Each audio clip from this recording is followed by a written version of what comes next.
नमस्कार दोस्तों, स्वागत है आपका स्मार्ट स्टडी यूट्यूब चैनल पे। आज की इस वीडियो में हम आपके लिए रेलवे ग्रुप डी की जो प्रीवियस ईयर क्वेश्चन है उसको लेके आए हैं।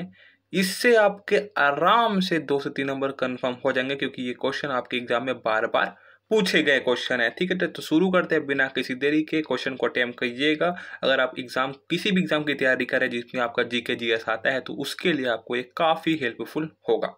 शुरू करते हैं पहला क्वेश्चन के साथ। आंसर बताइए इसका क्या हो जाएगा। क्वेश्चन है आपका, पुष्कर मेला कहाँ लगता है, बताइए। तो देखिएगा दोस्तों, पुष्कर मेला जो कि है ना राजस्थान में लगता है, उसको बोलेंगे अब अजमेर में। ठीक है, राजस्थान के अजमेर में लगता है, याद में रखेंगे। राजस्थान के अजमेर में आपका पुष्कर मेला लगता है। ये आपके आरआरबी ग्रुप डी में पूछा हुआ क्वेश्चन है। कहाँ? आरआरबी ग्रुप डी में पूछा हुआ क्वेश्चन है। ठीक है, चलो अगला प्रश्न देखते हैं पूछा क्या गया है। क्वेश्चन नंबर 2, आजाद हिंद फौज की स्थापना कहाँ हुई। तो इसका सिंपल सा आंसर है आपका सिंगापुर। आजाद हिंद फौज की स्थापना कहाँ हुई थी आपकी? सिंगापुर में हुई थी, याद में रखेंगे। ठीक है, ये सभी क्वेश्चन आपके आरआरबी ग्रुप डी में पूछे हुए क्वेश्चन है जो आपके एग्जाम के लिए काफी हेल्पफुल होगा। ठीक है, डिमांड ड्राफ्ट को क्रॉस क्यों किया जाता है, बताइए। डिमांड ड्राफ्ट को क्रॉस क्यों किया जाता है, ये आपकी इकोनॉमी से संबंधित क्वेश्चन है।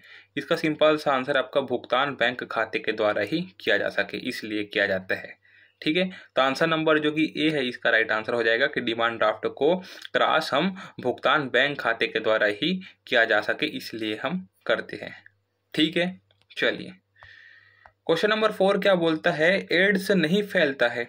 तो इससे फैलता है संक्रमित सुई का प्रयोग से करने से, है ना, ये सभी चीज से फैलेगा। लेकिन ऑप्शन नंबर डी, इससे आपका नहीं फैलेगा। बातचीत करने और मरीज को छूने से आपका नहीं फैलता, इसलिए ऑप्शन नंबर डी इसका बिल्कुल सही आंसर हो जाएगा।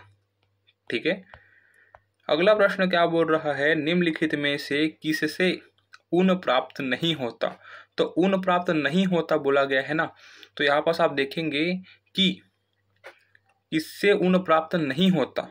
बताइए किससे ऊन प्राप्त नहीं होता, क्या होगा इसका आंसर।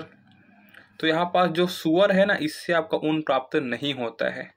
बाकी खरगोश से, बकरी से, भेड़ से ऊन प्राप्त होता है। ठीक है, सुअर जो कि उससे ऊन प्राप्त नहीं होता, इसलिए आंसर नंबर ए इसके साथ सही हो जाएगा। अगला प्रश्न देखते हैं, पूछा गया है SAIL सेल क्यों प्रसिद्ध है। क्यों प्रसिद्ध है भाई? ये इसलिए प्रसिद्ध है क्योंकि ये कोयला उत्पादन के लिए प्रसिद्ध है। ऑप्शन नंबर ए इसका राइट आंसर हो जाएगा। कोयला उत्पादन के लिए जो कि है शेल जो कि है प्रसिद्ध है।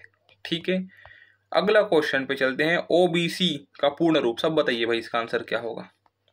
क्या होगा इसका आंसर? तो इसका आंसर होगा सिंपल सा, other backward class. Option number C, अन्य पिछड़ा वर्ग इसको भी बोल सकते हैं हम। ठीक है, हिंदी में इसको ये बोलेंगे, इंग्लिश में इसको ये बोलेंगे। क्लियर है, समझ में आ रहा है बात।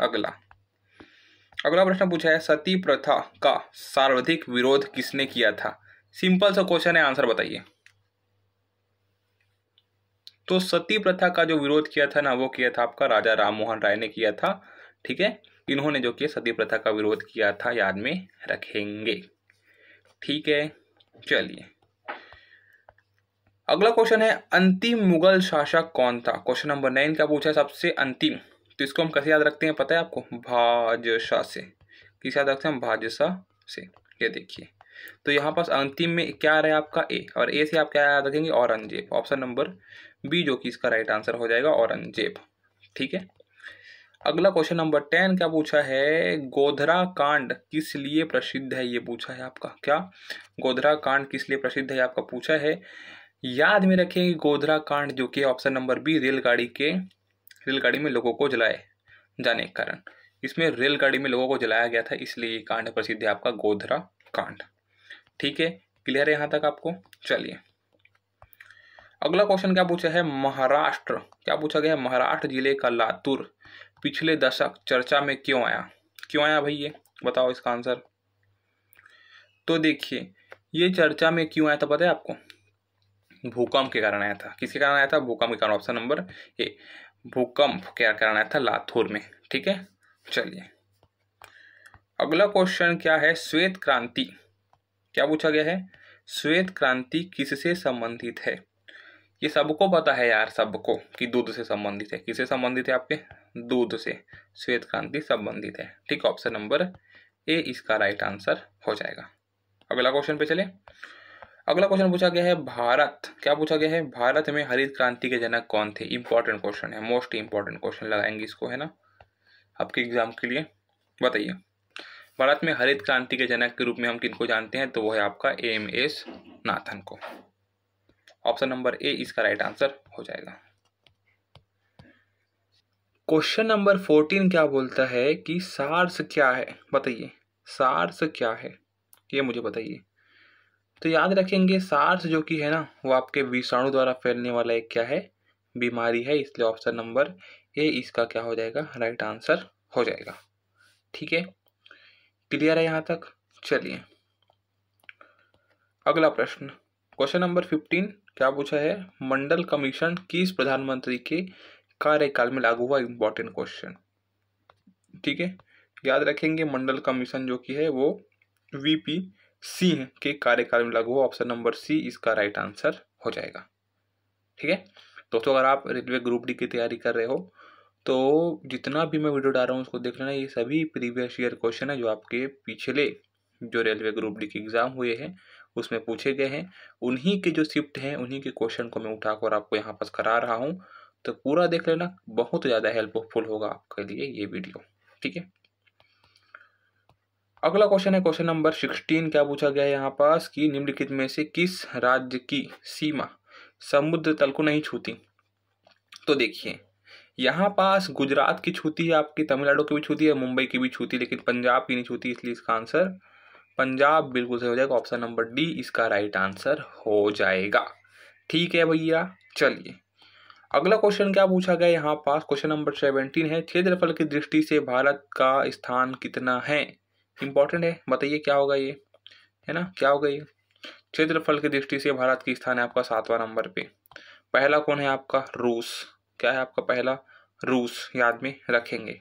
ठीक है, अगला प्रश्न क्वेश्चन नंबर 18, जाकिर हुसैन का संबंध किससे है? इंपॉर्टेंट क्वेश्चन, याद में रखेंगे। क्या है ये? इंपॉर्टेंट क्वेश्चन है आपके लिए कि जाकिर हुसैन का जो कि संबंध है वो है आपके क्या? ये है आपके एक तबला वादक है। ठीक है, ये क्या है? आपके तबला वादक है जाकिर हुसैन। ठीक है, चलिए अगला क्वेश्चन क्या पूछा गया है? 19, क्वेश्चन नंबर 19, लाल बहादुर शास्त्री का समाधि स्थल है। ये भी इंपॉर्टेंट क्वेश्चन है। देखिए कितना इंपॉर्टेंट क्वेश्चन है आपके लिए ये, तो याद में रखेंगे कहाँ है इनका समाधि स्थल? तो ऑप्शन नंबर सी विजय घाट में इनका समाधि स्थल है। ऑप्शन नंबर सी जो कि इसका राइट आंसर हो जाएगा। ठीक है दोस्तों, आप अगर सही में रेलवे ग्रुप डी की तैयारी कर रहे हो तो आप इसको अच्छे तरीके से देखिए, बिना किसी क्या बोलना चाहिए उसको, कंसिस्टेंसी से देखिए, जिससे आपको क्या है बहुत हेल्प मिलेगा इस वीडियो से। ठीक है, क्योंकि ये सभी आपके एग्जाम में पूछे हुए प्रश्न हैं और याद रखेंगे जितने भी प्रीवियस ईयर क्वेश्चन होते हैं वो आपके एग्जाम के लिए ताबड़तोड़ साबित होते हैं। ठीक है, स्वेज नहर जोड़ती है, इंपॉर्टेंट क्वेश्चन 10 बार पूछ गया है आपके एग्जाम में, ग्रुप डी के 10 टाइम पूछा गया है। बताइए, स्वेज नहर जोड़ती है, तो इसका जो क्या आंसर है वो होगा क्या? लाल सागर से भूमध्य सागर को स्वेज नगर जोड़ने का कार्य करती है। ऑप्शन नंबर ए इसका क्या हो जाएगा? राइट आंसर हो जाएगा। ठीक है, तो बताइए आपने 20 में से कितना सही किया है। ठीक है, मैं मिलता हूँ आपको अलग अगले वीडियो के साथ।